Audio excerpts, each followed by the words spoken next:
It was always a question of when, not if. When would India's telecoms market be reduced to a duopoly? The inevitable happened this week with billionaire Kumar Birla's decision to resign as non-executive chairman of Vodafone Idea and step down from its board.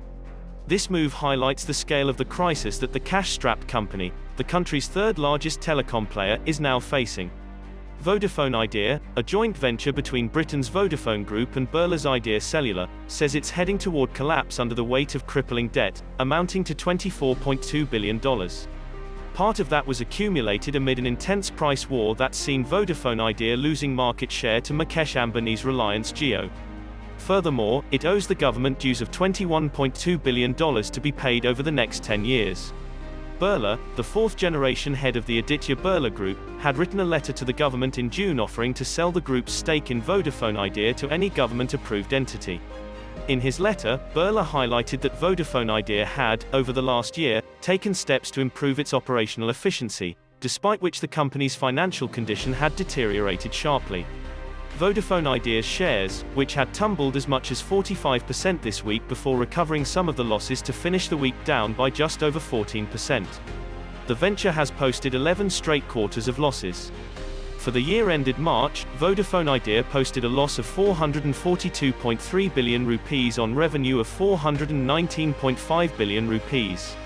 The company had been seeking to raise 250 billion rupees through a mix of debt and equity to sustain its operations, but Birla said investors want to see clear government intent to support a three-player telecom market.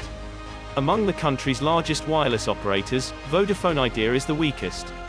Ambani's Reliance Jio managed to collect $20 billion from global investors last year, while Sunil Mittal's Bharti Airtel has been adding subscribers and recently posted higher profits.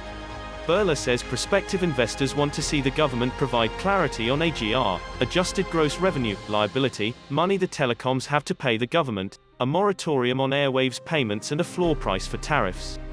Unless immediate support from the government was forthcoming, Birla said, Vodafone Idea's financial situation would drive its operations to an irretrievable point of collapse. Vodafone Idea's website says the company's gross debt, excluding lease liabilities, on March 31 was 1.8 trillion rupees.